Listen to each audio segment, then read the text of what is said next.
আসসালামু আলাইকুম। চ্যাপ্টার 8 এর সেকেন্ড লেকচারে সবাইকে স্বাগত জানাই।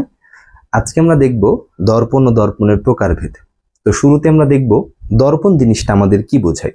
তো চলো দর্পণের সংজ্ঞাটা যদি আমরা একটু দেখি তাহলে কি বলছে। দর্পণ বলছে যে মসৃণ তলে আলোর নিয়মিত প্রতিফলন ঘটে। নিয়মিত প্রতিফলন ঘটে তাকে দর্পণ বলে। ওকে, তার মানে দর্পণ হচ্ছে এমন একটা মসৃণ তল যেখানে কি ঘটবে, আলোর নিয়মিত প্রতিফলন ঘটবে।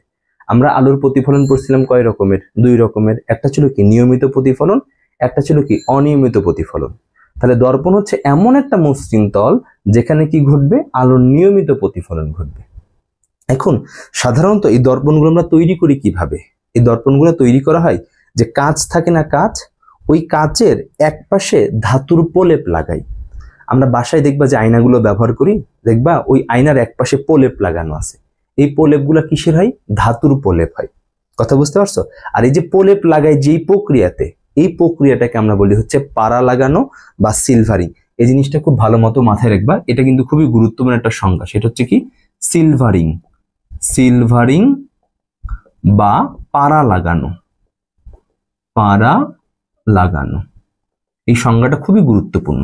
সেটা হচ্ছে কি, যে কাচের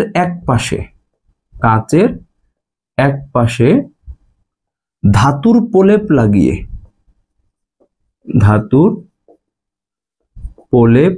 লাগিয়ে দর্পণ তৈরির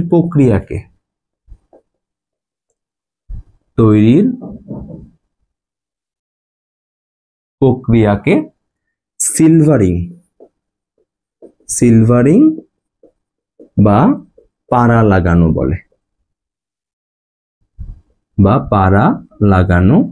বলে। ওকে, এটা কিন্তু খুবই গুরুত্বপূর্ণ একটা সংজ্ঞা। তার মানে যেই প্রক্রিয়ার মাধ্যমে কাচের এক পাশে আমরা ধাতুর প্রলেপ লাগাই আমরা কি করি, দর্পণ তৈরি করি, ওই প্রক্রিয়াটাকে আমরা বলতেছি সিলভারিং অথবা পাড়া লাগানো। এখন দেখো আমরা পড়তেছিলাম কি ভাইয়া, দর্পণ কি বলছিলাম, যে মসৃণ তলে আলোর নিয়মিত প্রতিফলন ঘটে তাকে আমরা বলি হচ্ছে কি দর্পণ। তো এই দর্পণ প্রধানত হচ্ছে দুই প্রকার। দর্পণ প্রধানত হচ্ছে কি দুই প্রকার প্রধানত। একটা হচ্ছে কি সমতল দর্পণ, আরেকটা হচ্ছে ভাইয়া গোলীয় দর্পণ। দর্পণ হওয়ার একদম পূর্ব শর্ত কিন্তু পৃষ্ঠটাকে মসৃণ হইতে হবে। পৃষ্ঠ বা যে তলটা আমরা ব্যবহার করবো দর্পণ হিসেবে তাকে কিন্তু কি হইতে হবে, মসৃণ হইতে হবে।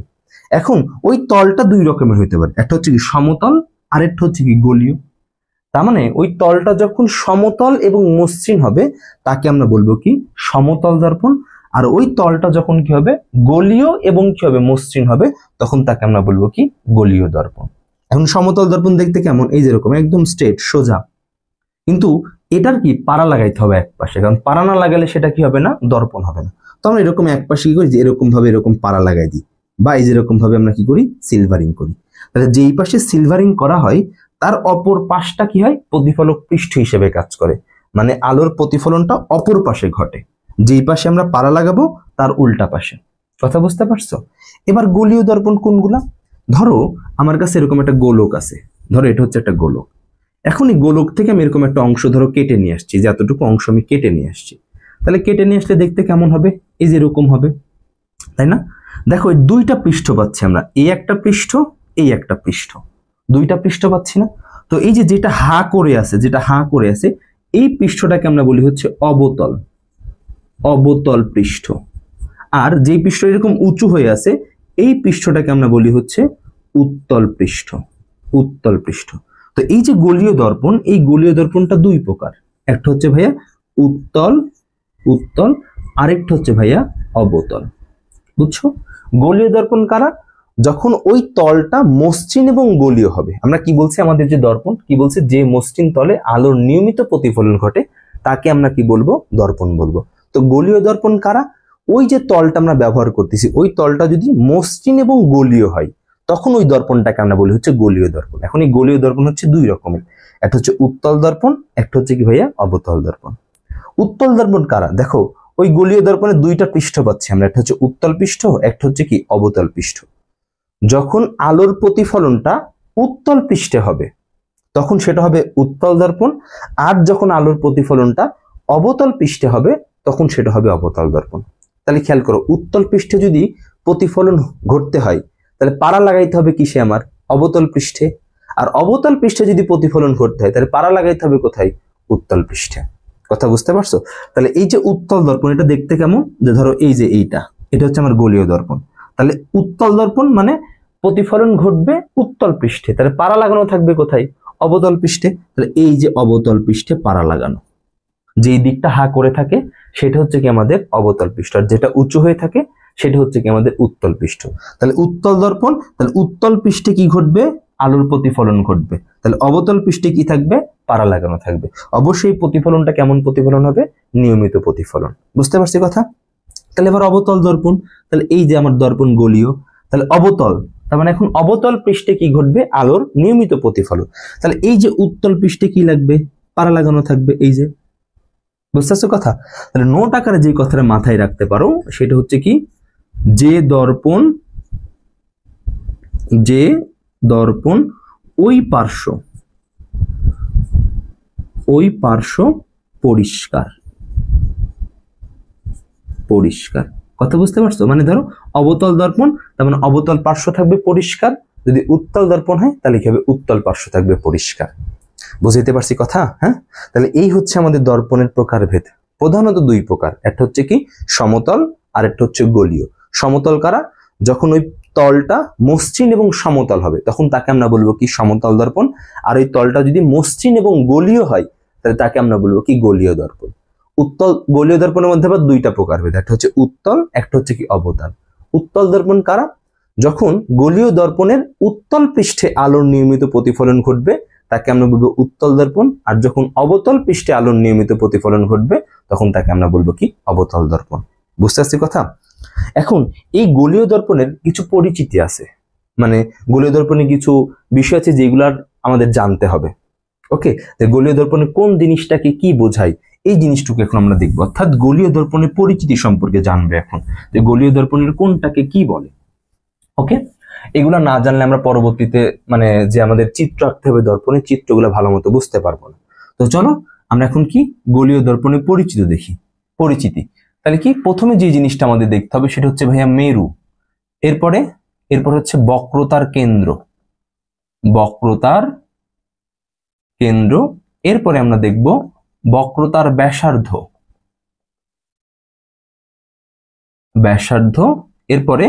এরপর হচ্ছে প্রধান অক্ষ,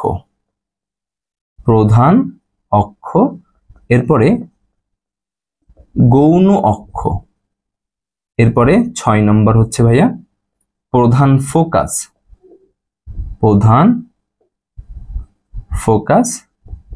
7 নম্বর হচ্ছে ফোকাস দূরত্ব।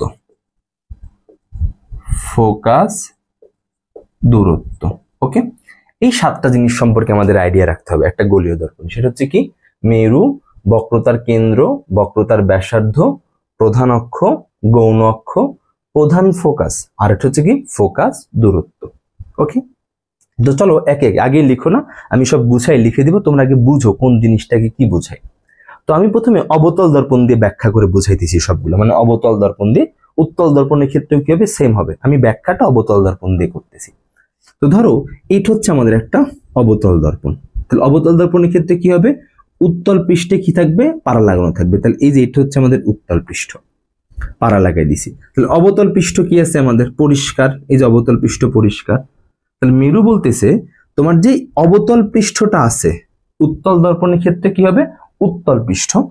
তো ওই পৃষ্ঠের যে মধ্যবিন্দুটা, যেই দর্পণই হোক না কেন, উত্তল বা অবতল যাই হোক না কেন, যেটা প্রতিফলক পৃষ্ঠ হিসেবে কাজ করবে, এই যে অবতলটা প্রতিফলক পৃষ্ঠ হিসেবে কাজ করতেছে, উত্তলের ক্ষেত্রে কি করবে? উত্তলটা প্রতিফলক পৃষ্ঠ হিসেবে কাজ করবে।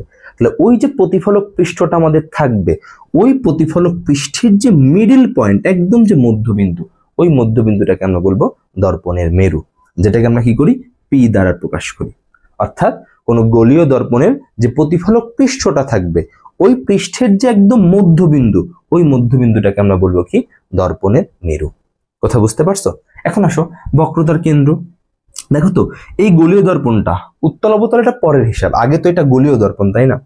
তাহলে এটাকে আমরা কি করছিলাম, কোন একটা গোলক থেকে তো আগে কেটে নিয়ে আসছিলাম, কেটে নিয়ে এসে পরে না উত্তল অবতল দর্পণ আমরা কি করছি, ভাগ করছি। তার মানে এইটা আমার একটা গোলকের অংশ ছিল, তাই না? তা আমি যদি এটা দিয়ে একটা গোলক ফিল আপ করি তাহলে কি এই যে এরকম একটা গোলক পাবো, এই যে এরকম।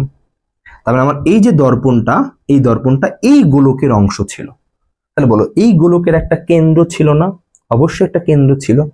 তাহলে এই গোলীয় দর্পণটা যেই গোলকের অংশ, ওই গোলকের যে কেন্দ্র, ওই গোলকের যে কেন্দ্র, ওই কেন্দ্রটাকে আমরা বলি বক্রতার কেন্দ্র। কথা বুঝতে পারছো? তাহলে গোলীয় দর্পণ যেই গোলকের অংশ, ওই গোলকের কেন্দ্রকে বলা হয় কি, বক্রতার কেন্দ্র, এবং ওই গোলকের ব্যাসার্ধকে বলা হয় বক্রতার ব্যাসার্ধ। কথা বুঝতে পারছো? তাহলে কি প্রথমে আমরা পড়ছিলাম কি, মেরু। মেরু কি ছিল? গোলীয় দর্পণের প্রতিফলক যে পৃষ্ঠটা থাকবে, মানে উত্তল বা অবতল, তাদের যে মিডিল পয়েন্ট, ওই মিডিল পয়েন্টটাকে আমরা বলবো কি, দর্পণের মেরু। আর এই গোলীয় দর্পণ কোন একটা গোলকের অংশ, তাহলে ওই গোলকের যে কেন্দ্র, ওই কেন্দ্রটাকে আমরা বলবো কি, বক্রতার কেন্দ্র, এবং ওই ব্যাসার্ধটাকে আমরা বলবো কি, বক্রতার ব্যাসার্ধ। বুঝতে পারছো কথা? গোলকের কেন্দ্রকে বলবো কি, বক্রতার কেন্দ্র, এবং ওই গোলকের যে ব্যাসার্ধ, ওই ব্যাসার্ধকে আমরা বলবো কি, বক্রতার ব্যাসার্ধ। বুঝতে পারছি কথা? এরপরে কি ভাইয়া? এরপর হচ্ছে আমাদের প্রধান অক্ষ, প্রিন্সিপাল অ্যাক্সিস। কি বলতেছে যে এই যে আমার সি আর এটা হচ্ছে কি পি, তাহলে এদের মধ্যে দিয়ে যে সরল রেখাটা যাবে, এদের মধ্যে দিয়ে যে সরল রেখাটা যাবে, সেই সরল রেখাটাকে আমরা বলবো হচ্ছে প্রধান অক্ষ। কথা বুঝতে পারছো? এই কেন্দ্র আর এই মেরু, এদের মাঝখান দিয়ে যে সরল রেখাটা যাবে, এই সরল রেখাটাকে আমরা বলবো কি, প্রধান অক্ষ। বুঝতে পারছো কথা? এই যে সিপি, এই যে শুধু সিপির কথা যদি চিন্তা করো, এই যে সিপি, শুধু যদি সিপির কথা চিন্তা করি আমরা, সিপি, তাহলে এটা হচ্ছে আর, মানে কি, বক্রতার ব্যাসার্ধ। এটা হচ্ছে বক্রতার ব্যাসার্ধ। আর এদের মধ্যে যে সরল রেখাটা গেছে, অর্থাৎ সিপি যে সরল রেখা, সিপি সরল রেখা, এইটা হচ্ছে আমাদের প্রধান অক্ষ। প্রধান অক্ষ। বুঝতে পারছি কথা? তাহলে গোলীয় দর্পণ যেই গোলকের অংশ, তার কেন্দ্রকে আমরা বলি কি, বক্রতার কেন্দ্র, তার ব্যাসার্ধকে আমরা বলি কি, বক্রতার ব্যাসার্ধ। আর ওই কেন্দ্র আর যে মেরুটা আমাদের আছে, অর্থাৎ ওই গোলীয় দর্পণের পৃষ্ঠের, প্রতিফলক পৃষ্ঠের যে মিডিল পয়েন্ট, এদের মাঝখান দিয়ে যে রেখাটা যাবে, যে সরল রেখাটা যাবে, সেটাকে আমরা বলবো কি, প্রধান অক্ষ। ওকে, এরপরে কি? এরপর হচ্ছে গৌণ অক্ষ। গৌণ অক্ষ কি বলতেছে? দেখো এটা কি আমাদের মেরু না? এটা তো আমাদের মেরু। তো গৌণ অক্ষ বলতেছে মেরু বাদে দর্পণের উপরস্থ অন্য যে কোনো বিন্দু। তাহলে মেরুকে বাদ দাও, মেরু বাদ, তাহলে এখানে একটা বিন্দু চিন্তা করলাম, এখানে একটা বিন্দু চিন্তা করলাম, ধর এখানে একটা বিন্দু চিন্তা করলাম, এখানে একটা বিন্দু চিন্তা করলাম, তাহলে এখানে এরকম অসংখ্য বিন্দু আছে। তবে শর্ত কি, মেরুকে নেওয়া যাবে না, মেরু বাদে। তো বলছে মেরু বাদে দর্পণের উপরস্থ অন্য যে কোনো বিন্দু এবং এই যে আমাদের কেন্দ্র, এদের মাঝখান দিয়ে যে সরল রেখাগুলো যাবে, এই সরল রেখাগুলোকে আমরা বলবো গৌণ অক্ষ। কথা বুঝতে পারছো? মানে সি আর পি এদের মধ্যে দিয়ে যেটা যাবে সেটা হবে প্রধান অক্ষ, আর পি বাদে দর্পণের উপরে অন্য যে কোনো বিন্দু আর সি দিয়ে যে সরল রেখাগুলো যাবে তাদেরকে আমরা বলবো কি, গৌণ অক্ষ। তাহলে বলো একটা দর্পণের গৌণ অক্ষ কতগুলো হওয়া সম্ভব? অসংখ্য না? মানে এখানে অসংখ্য বিন্দু নেওয়া সম্ভব, কিন্তু প্রধান অক্ষ একটাই, কারণ আমাদের মেরু আছে কি, একটাই, পি আমাদের একটাই। তাহলে এটা কিন্তু অনেক গুরুত্বপূর্ণ একটা এমসিকিউ, যে একটা গোলীয় দর্পণের প্রধান অক্ষ কয়টি? একটা গোলীয় দর্পণের প্রধান অক্ষ হচ্ছে একটা, আর গৌণ অক্ষ হচ্ছে কি, অসংখ্য। বুঝতে পারছো কথা? বুঝতে পারছো? আই গেস এই জিনিসগুলো ক্লিয়ার। এবার আসো আমাদের প্রধান ফোকাস। প্রধান ফোকাস আমাদের কি বলতেছে, একটু জিনিসটা একটু এখানে দেখাই আমি। ধরো এটা হচ্ছে আমাদের একটা অবতল দর্পণ, অবতল দর্পণ। তাহলে এটা হচ্ছে কি আমাদের সি, তাহলে এদের মাঝখান দিয়ে এই যে সি আর এটা হচ্ছে কত, পি, তাহলে এদের মাঝখান দিয়ে যে সরল রেখাটা গেল, সেই সরল রেখাটা হচ্ছে কি আমাদের প্রধান অক্ষ। ওকে, প্রধান অক্ষ। এখন ধরো এই প্রধান অক্ষের সমান্তরালে একটা আলোক রশ্মি এসে এই দর্পণে আপতিত হয়েছে, এই যে দর্পণে আপতিত হয়েছে। এখন এটা কিভাবে প্রতিফলিত হবে? এখন প্রতিফলিত হয়ে ধরো সে এই বরাবর চলে গেছে, এই যে এই বরাবর গেছে। তাহলে এই বরাবর যাওয়ার সময় দেখো প্রধান অক্ষের এই একটা বিন্দুতে সে মিলিত হয়েছে না, এই যে একটা বিন্দুতে মিলিত হয়েছে না? তাহলে এই যে যেই বিন্দুটাতে সে মিলিত হয়েছে, এই বিন্দুটাকে আমরা বলি প্রধান ফোকাস এফ। তাহলে প্রধান অক্ষের সমান্তরালে কোনো আলোক রশ্মি দর্পণে আপতিত হয়ে প্রতিফলনের পর প্রধান অক্ষের যেই বিন্দুতে মিলিত হয় ওই বিন্দুটাকে আমরা বলি প্রধান ফোকাস। কথা বুঝতে পারছো? এই যে আপতিত হইল, প্রতিফলিত হওয়ার সময় প্রধান অক্ষের একটা বিন্দুতে মিলিত হইছে, এই বিন্দুটাকে আমরা বলতেছি কি প্রধান ফোকাস। বুঝতে পারছি? আর এই যে প্রধান ফোকাস, এই যে প্রধান ফোকাস, এই প্রধান ফোকাস থেকে মেরু পর্যন্ত যে দূরত্ব, অর্থাৎ এই যে এফপি, এই যে এফপি, এই যে দূরত্বটুকু, এই দূরত্বটুকুকে আমরা বলি হচ্ছে ফোকাস দূরত্ব এফ। এই যে এফ, এটা হচ্ছে কি আমাদের ফোকাস দূরত্ব। বুঝতে পারছো কথা? মানে প্রধান ফোকাস থেকে মেরু পর্যন্ত যে দূরত্ব, এটা হচ্ছে ফোকাস দূরত্ব, যাকে আমরা কি করি এফ দ্বারা প্রকাশ করি। বুঝতে পারছি কথা? বুঝতে পারছি? তো এই ছিল বিষয়তে, আমি এই জিনিসগুলো একটু সুন্দর মতো লিখে দিই। এবার তোমরা লিখো একে একে, সুন্দর মতো গুছাই লিখো, আমি চিত্র সহ সব উঠাই দিচ্ছি। তাহলে প্রথমে কি ছিল আমাদের ভাইয়া? প্রথমে ছিল আমাদের মেরু। তাহলে আমরা একটু মেরুর সংজ্ঞাটা লিখি। মেরু বা পোল, পি, কি বলছে? যে গোলীয় দর্পণের প্রতিফলক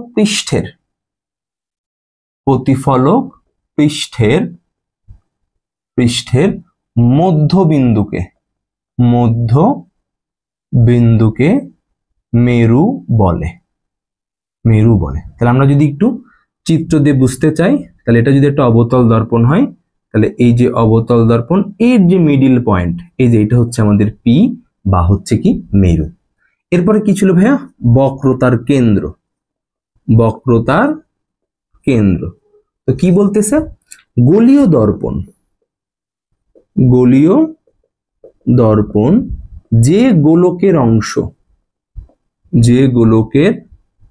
অংশ তার কেন্দ্রকে বক্রতার কেন্দ্র বলে। ওকে, যেই গোলকের অংশ, ওই গোলকের যে কেন্দ্রটা, তাকে আমরা বলতেছি কি বক্রতার কেন্দ্র। তাহলে আমরা যদি এখানে চিত্র দিয়ে বুঝতে চাই, তাহলে এটা হচ্ছে আমার একটা গোলীয় দর্পণ, এবং সেটা কি গোলীয় দর্পণের মধ্যে এটা একটা অবতল দর্পণ। তাহলে এটা দিয়ে যদি আমি এখানে একটা কি করতে চাই, যদি একটা গোলক অঙ্কন করতে চাই, তাহলে গোলকটা দেখতে অনেকটা এরকম হবে। তাহলে এই যে এখানে যে এই গোলকের যেটা কেন্দ্র আছে, এই গোলকের যে একটা কেন্দ্র, এই কেন্দ্রটাকে আমরা বলতেছি কি বক্রতার কেন্দ্র। কথা বুঝতে পারছো? এই জায়গায় আমাদের কি আছে? পি আছে। তাহলে এই কেন্দ্রটাকে আমরা বলতেছি কি বক্রতার কেন্দ্র। আর বক্রতার ব্যাসার্ধ কি ছিল? গোলীয় দর্পণ যেই গোলকের অংশ তার ব্যাসার্ধকে আমরা বলতেছি কি বক্রতার ব্যাসার্ধ। তাহলে আমি যদি এখানে লিখি বক্রতার ব্যাসার্ধ, ওকে, তাহলে এটা এতটুকু ডট ডট থাকবে, তার ব্যাসার্ধকে বক্রতার ব্যাসার্ধ বলে।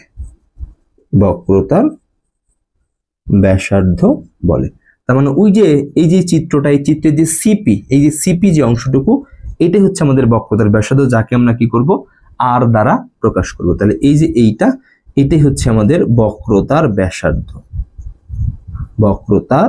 ব্যাসার্ধ। ওকে, এরপরে কি ছিল ভাই আমাদের? এরপরে ছিল আমাদের প্রধান অক্ষ, প্রিন্সিপাল অ্যাক্সিস। কি ছিল? যে বক্রতার কেন্দ্র ও মেরু দিয়ে অতিক্রমকারী সরল রেখাকে প্রধান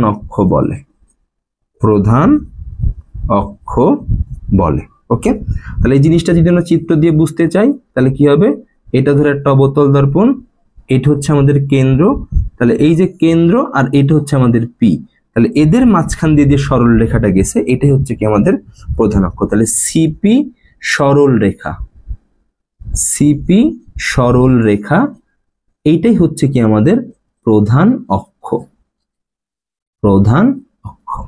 ঠিক আছে, এটা। এরপরে কি ছিল ভাইয়া? এরপরে ছিল হচ্ছে আমাদের গৌণ অক্ষ কি ছিল?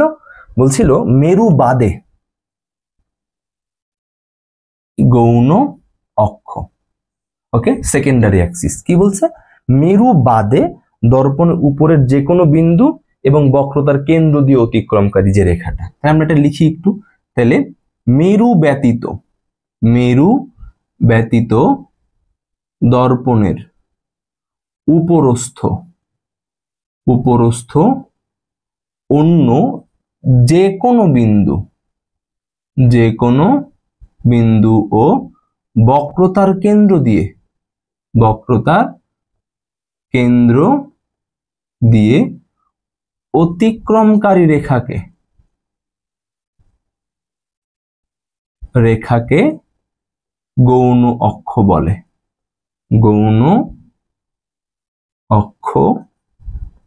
বলে। ওকে, এটা হচ্ছে গৌণ অক্ষের সংজ্ঞা। তাহলে যদি আমরা চিত্র দিয়ে বুঝতে চাই তাহলে কি বলতে পারি, তাহলে এইটা ধরো একটা আমাদের অবতল দর্পণ, এইটা হচ্ছে পি আর এটা হচ্ছে আমাদের সি। তাহলে এই যে এটা হচ্ছে কি আমাদের প্রধান অক্ষ। তো বলছে মেরু বাদে, তাহলে এই যে উপরে একটা বিন্দু চিন্তা করলাম, এখানে একটা বিন্দু চিন্তা করলাম, এখানে একটা বিন্দু চিন্তা করলাম, এখানে একটা বিন্দু চিন্তা করলাম, তাহলে মেরু বাদে অন্য যে কোনো বিন্দু আর কেন্দ্র দিয়ে রেখাগুলো, তাহলে এই যে একটা রেখা, এই যে একটা রেখা, এই যে একটা রেখা, এই যে একটা রেখা, তাহলে এই যে এইগুলোকে আমরা বলবো কি গৌণ অক্ষ। তাহলে এটার নাম দিলাম ধরো এ বি, এটা দিলাম সি প্রাইম, এটা দিলাম ডি। তাহলে কি C A, C B, C C prime, C D, এরা হচ্ছে কি গৌণ অক্ষ। বুঝতে পারছি? একটা জিনিস মাথায় রাখবা, প্রধান অক্ষ কয়টা হয় একটা গোলীয় দর্পণের? একটি হয়। আর গৌণ অক্ষ কতগুলো হয়? গৌণ অক্ষ হচ্ছে অসংখ্য। ওকে, এই জিনিসটা ভালো মতো মাথায় রেখো, এমসিকিউতে কিন্তু আসবে এগুলা। তাহলে এটা ছিল গৌণ অক্ষ। এরপরে কি ছিল ভাই আমাদের? এরপরে ছিল হচ্ছে আমাদের প্রধান ফোকাস। প্রধান ফোকাস কি বলছিল? যে প্রধান অক্ষের সমান্তরাল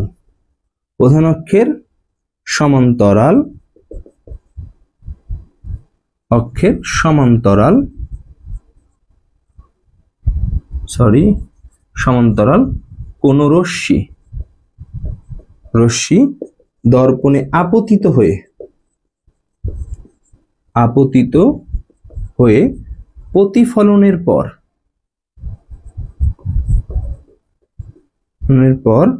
প্রধান অক্ষের যে বিন্দুতে মিলিত হয় তাকে প্রধান ফোকাস বলে।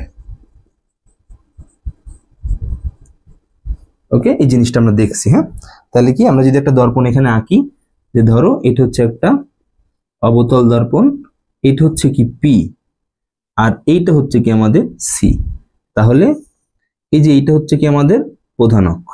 তাহলে কি বলছে? প্রধান অক্ষের সমান্তরালে একটা আলোক রশ্মি এসে দর্পণে আপতিত হবে। তাহলে এই যে আপতিত হইল, এবার কি হবে? প্রতিফলিত হবে। তাহলে এই যে প্রতিফলিত হইল, তাহলে প্রতিফলিত হওয়ার পর প্রধান অক্ষের এই বিন্দুটাতে মিলিত হয়েছে, এই যে এই বিন্দুটা, তাহলে এই বিন্দুটাকে আমরা বলবো কি? প্রধান ফোকাস, এফ। প্রধান ফোকাসকে কি করি আমরা? এফ দ্বারা প্রকাশ করি। তাহলে এই যে এইটাই হচ্ছে কি আমাদের প্রধান ফোকাস। এই যে এখানে একটা অ্যারো চিহ্ন দিও, এটা দ্বারা বোঝাচ্ছি যে এটা কি হয়েছে? প্রতিফলিত হয়েছে। ঠিক আছে, এরপরে কি ছিল আমাদের? ফোকাস দূরত্ব। ফোকাস দূরত্ব কি ছিল? এই যে প্রধান ফোকাস এখান থেকে মেরু পর্যন্ত যে দূরত্বটা, এখান থেকে মেরু পর্যন্ত দূরত্ব, এই দূরত্বটাকে আমরা বলি কি? ফোকাস দূরত্ব। তাহলে এটা আমরা একটু লিখি এখানে, তাহলে সেটা হচ্ছে কি? ফোকাস দূরত্ব। এটা কি বলতেছে? প্রধান ফোকাস হতে মেরু পর্যন্ত দূরত্বকে ফোকাস দূরত্ব বলে। তাহলে এই চিত্র থেকে যদি আমরা বুঝতে চাই, তাহলে এই যে এফ পি যে ভ্যালুটুকু, এই যে এফ থেকে পি অর্থাৎ এই যে বলে, তাহলে এই যে এফ পি এটা হচ্ছে আমাদের এফ, ছোট হাতের এফ, এটা দ্বারা আমরা কি বোঝাই? ফোকাস দূরত্ব। ওকে, এই যে এফ, বড় হাতের এফ হচ্ছে কি? প্রধান ফোকাস, আর ছোট হাতের এফ হচ্ছে কি? ফোকাস দূরত্ব। বুঝতে পারছি কথা? এই ছিল আমাদের গোলীয় দর্পণের পরিচিতি। এই জিনিসগুলো আমাদের জানতে হবে। এখন এখান থেকে একটা ছোট্ট একটা প্রমাণ দেখবো আমরা। সেই প্রমাণটা কি? এই যে সিপি, এই সিপিটা কি ছিল বলো তো? আমাদের বক্রতার ব্যাসার্ধ ছিল না? এই যে বক্রতার ব্যাসার্ধ, মানে এই সিপির মান ছিল কত আমাদের? আর। আর এইটুকের মান হচ্ছে কত এফ। তাহলে আমাদের প্রমাণ করতে হবে এই যে ফোকাস দূরত্ব এফ এটা হচ্ছে বক্রতার ব্যাসার্ধের অর্ধেক, অর্থাৎ এফ ইকুয়াল হচ্ছে কত r/2। কোন গোলীয় দর্পণের ফোকাস দূরত্ব বক্রতার ব্যাসার্ধের হচ্ছে অর্ধেক। এই জিনিসটা এখন আমরা একটু প্রমাণ করব, চলো। ওকে, আই গেস এই জিনিসগুলো সব বুঝছি এবং সুন্দর মতো সব গুছাই এরকম নোট করে রাখবা, যাতে পরের বার তুমি দেখলে বুঝতে পারো আসলে কি পড়ছো এখান থেকে। তাহলে সবাই লিখো প্রমাণটা কি, যে দেখাও যে গোলীয়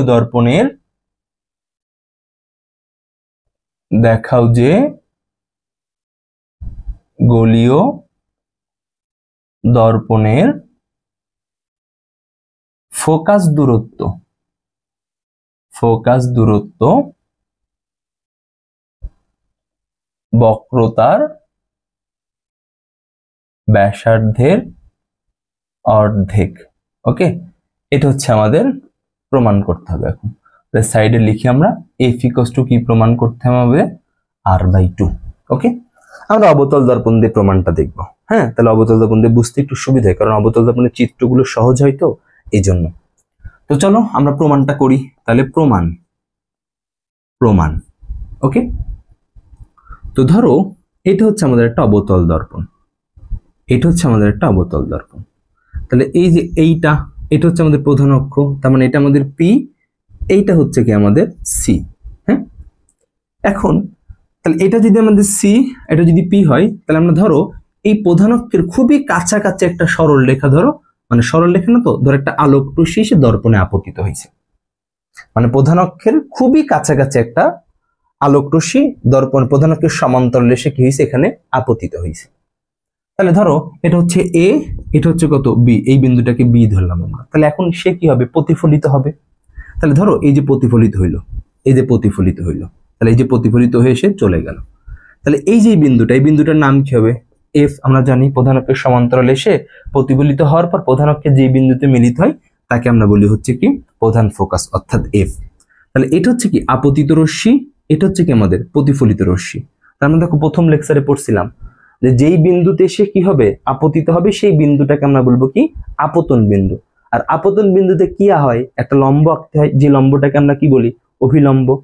তাহলে এটা তো গোলীয়, এই যে অংশটুকু তো গোলীয়, তাহলে এই জায়গায় কি আছে আমাদের আপতন বিন্দুটা আছে। তাহলে এই যে লম্বটা দেখতে কেমন হবে, এই যে এরকম হবে, আমি হাত দিয়ে আঁকতেছি তো একটু এদিক সেদিক হতে পারে। হ্যাঁ, তাহলে এই যে লম্ব, এই যে একটা লম্ব আঁকলাম, তাহলে এই লম্বটা আমাদের কি হিসেবে কাজ করতেছে, অভিলম্ব হিসেবে কাজ করতেছে।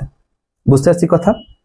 তাহলে এখন খেয়াল করো, তাহলে আমরা এখান থেকে কি বলতে পারি, তাহলে এটা হচ্ছে কি আমাদের আপতিত রশ্মি, এটা হচ্ছে আমাদের অভিলম্ব।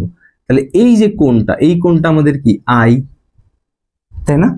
আর এটা কি আমাদের অভিলম্ব, এটা হচ্ছে প্রতিফলিত রশ্মি, তাহলে এই কোণটা হচ্ছে কি আমাদের আর, তাই না? তাহলে এই চিত্র থেকে আমরা কি বলতে পারি, যে কোণ, চিত্র হতে কি বলা যায়, চিত্র হতে কোণ এ বি সি সমান সমান কোণ সি বি এফ। এই যে C B F, A B C সমান সমান সি বি এফ, অর্থাৎ এই কোণ আর এই কোণটা হচ্ছে সমান। কিভাবে এটা আমরা সমান দেখাইছি, কিভাবে আই ইকুয়ালস হচ্ছে কত আর। ওকে, আচ্ছা ভালো কথা। দেখো আবার আরেকটা জিনিস বলা যায়, কি বলা যায় দেখো তো, এই যে এ বি আর এই যে সিপি, এই যে এ বি সিপি, এই দুইটা রেখা কি বলতো পরস্পর সমান্তরাল না? তাহলে এই যে এই কোণটা আর এই কোণটা পরস্পর কি একান্তর কোণ হিসেবে সমান। কিভাবে, এই যে এ বি আর এই যে সিপি, এই রেখা পরস্পর হচ্ছে কি সমান্তরাল। এবং দেখো এই যে বিসি, এটা হচ্ছে তাদের ছেদক, তাহলে ছেদকের বিপরীত পাশের যে কোণগুলো, এগুলো কি একান্তর কোণ হিসেবে সমান। তাহলে এটা যদি আই হয়, তাহলে এই কোণের মানটাও কত হবে আমাদের আই হবে। তা আমরা কি বলতে পারি, আবার কোণ এ বি সি সমান সমান কোণ বি সি পি বা এফ, যেটাই বলো না কেন, এই যে বি সি পিও বলা যেতে পারে, বি সি এফ এটাও বলা যেতে পারে, ইচ্ছা তোমার যে কোনো একটা বলো, কারণ এই যে সি এফ যেই কথা, সিপিইউ কি একই কথা, একই সরলরেখা না দুইটা, তো যে কোনো একটা নিলেই হচ্ছে। কিভাবে আমরা এটাকে সমান দেখাইছি, একান্তর কোণ হিসেবে সমান দেখাইছি।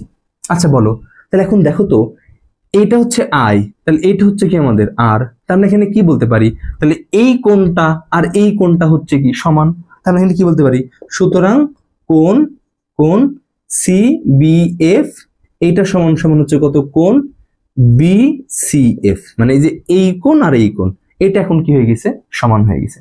এখন একটা জিনিস খেয়াল করো, দেখো এটা কি, এটা একটা ত্রিভুজ না, এই যে এতটুকু এটা ত্রিভুজ না, এই যে এতটুকু ত্রিভুজ না। দেখো এই ত্রিভুজের দুইটা কোণ সমান, দুইটা কোণ সমান মানে কি এই ত্রিভুজটা সমদ্বিবাহু ত্রিভুজ। তাই আমরা এখানে কি বলতে পারি, সুতরাং ত্রিভুজ BCF এটা কি সমদ্বিবাহু,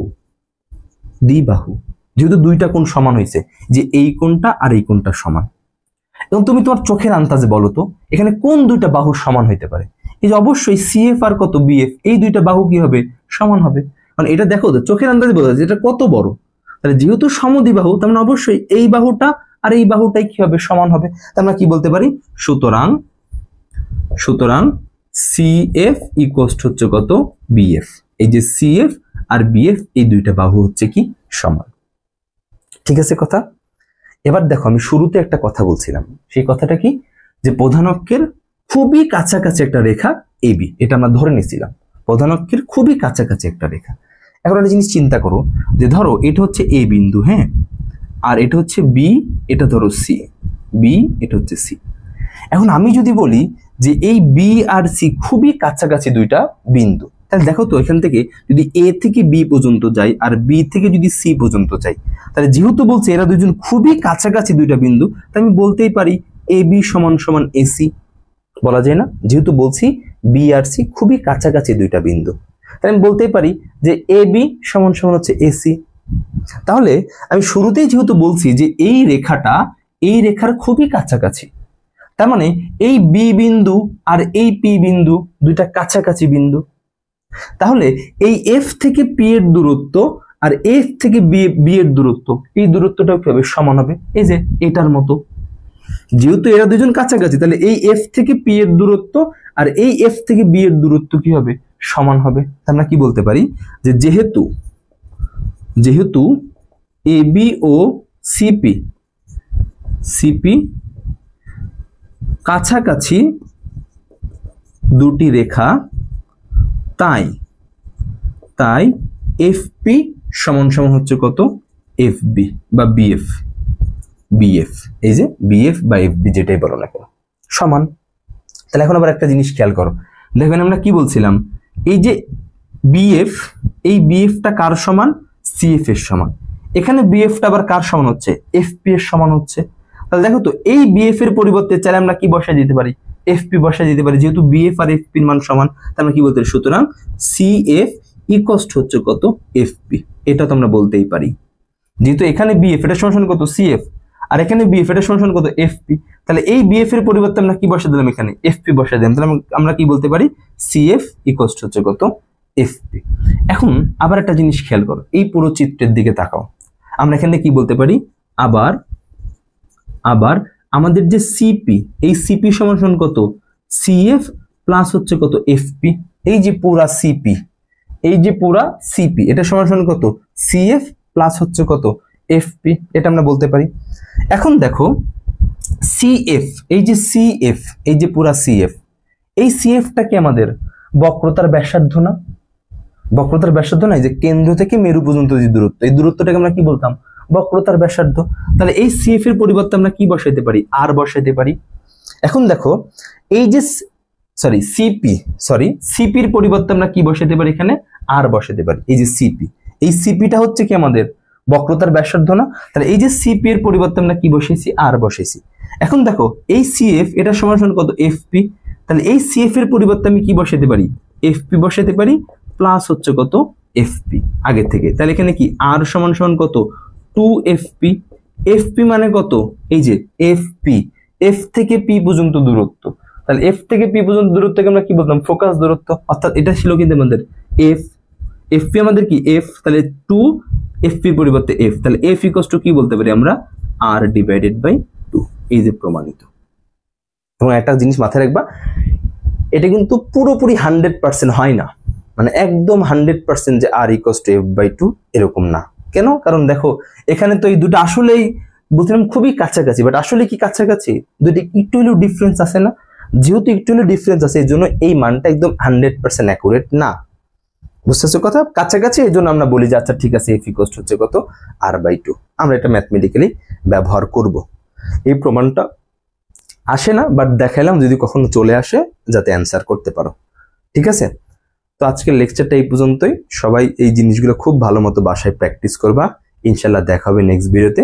সবাই ভালো থাকবা। আল্লাহ হাফেজ।